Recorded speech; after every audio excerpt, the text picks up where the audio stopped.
Hello दोस्तों। तो आज हम जो कहानी सुनने जा रहे हैं उसका शीर्षक है मैं तो बस घर की रसोइया बनकर रह गई हूँ। तो चलिए शुरू करते हैं। लता के स्नातक होने के बाद उसकी मम्मी हमेशा कहती, लता तुमको खाना बनाना भी सीख लेना चाहिए, अगले साल तक हम तुम्हारी शादी कर देंगे। ससुराल में खाना तो बनाना ही पड़ता है और हर लड़की को खाना बनाना आना भी चाहिए।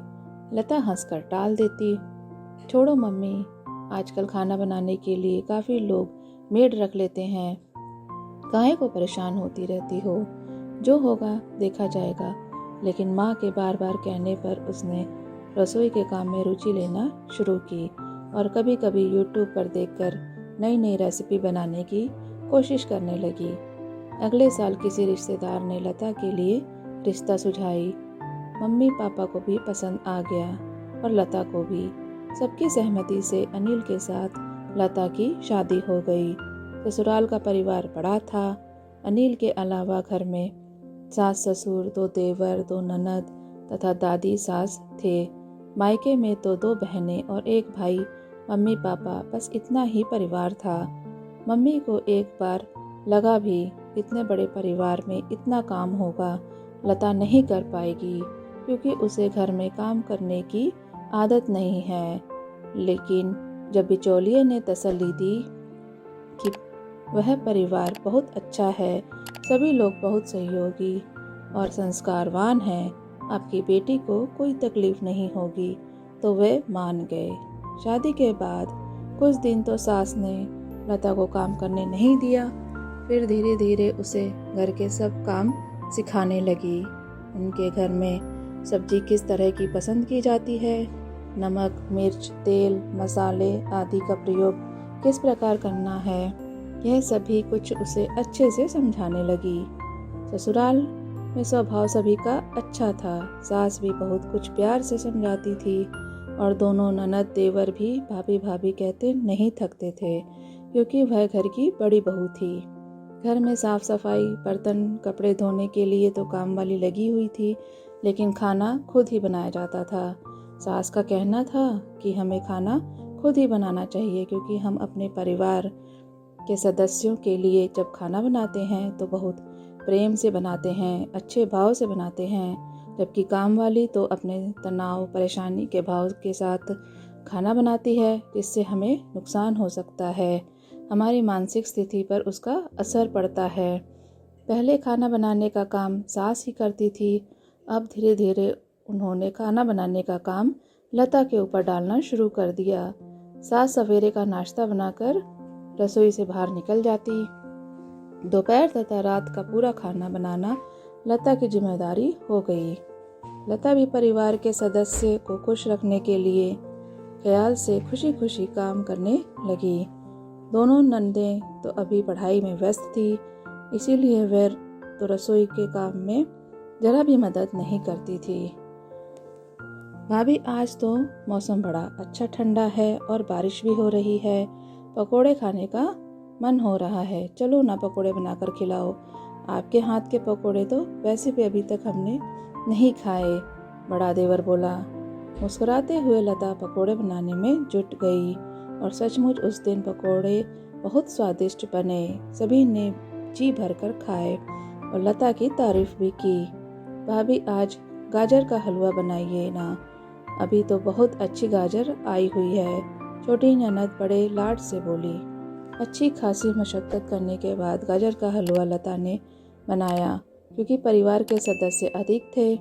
2 किलो गाजर घिसने में, पकाने में और दूध मावा डालकर भूनने में काफ़ी वक्त लग गया। वह बहुत थक गई थी। कुछ देर आराम करने के बाद रात का खाने के समय हो गया और फिर से उसे रसोई में लगना पड़ा। एक दिन दादी सास बोली, बहू रानी, इतने दिन हो गए तुम्हें यहाँ आए पर तुमने एक भी हमें मूंग दाल का हलवा बनाकर नहीं खिलाया, हमें बहुत पसंद है, बनाओ ना। लता ने तो आज तक मूंग का हलवा नहीं बनाया था। उसने मम्मी से फ़ोन करके रेसिपी पूछी और साथ में सासू माँ से भी बनाने का तरीका पूछकर मूंग का हलवा बनाया। दादी सास बहुत खुश हो गई और ढेरों आशीर्वाद देने लगी। फिर तो वह हर महीने फरमाइश करने लगी।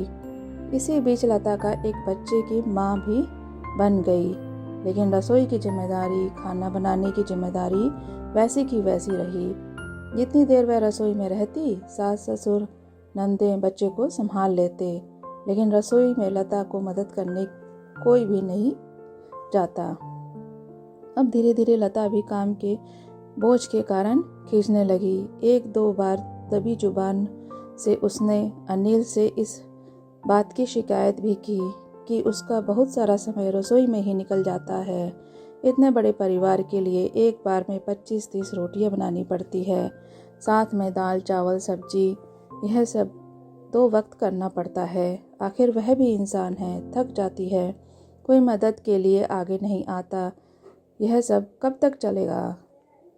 जब यह बात अनिल ने मम्मी से की तो वह थोड़ी नाराज़गी से बोली, सारा काम तो काम वाली बाई करती है और सवेरे का नाश्ता तो मैं पूरा बनाती हूँ।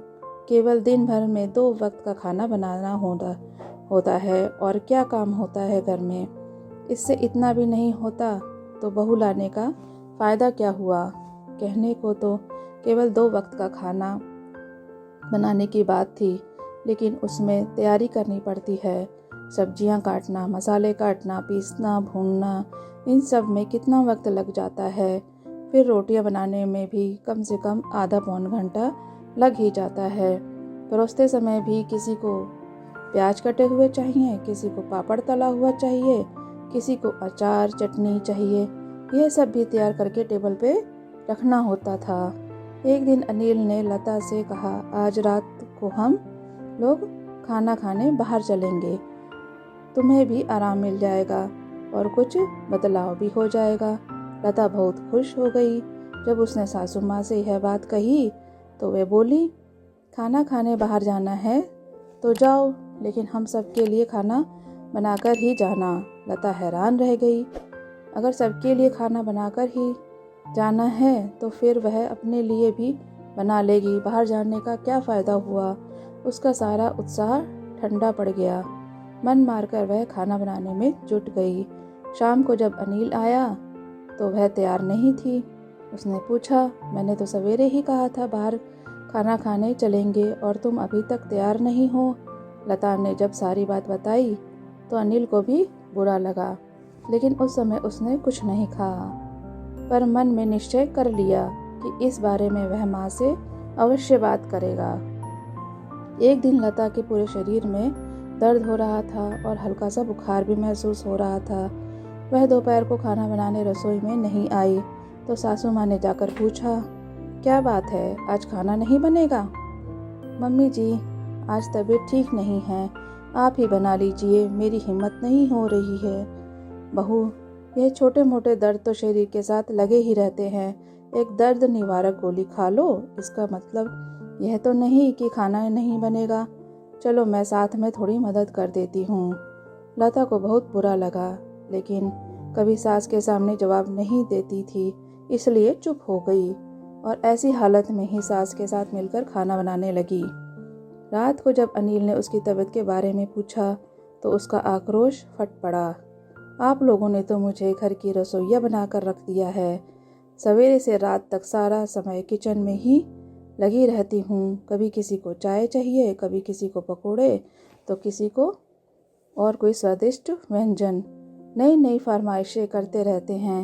अपने आप खाना भी नहीं परोस सकते हैं, वह भी मुझे देना पड़ता है। सबके खाने का समय भी अलग अलग है। क्या मैं थकती नहीं?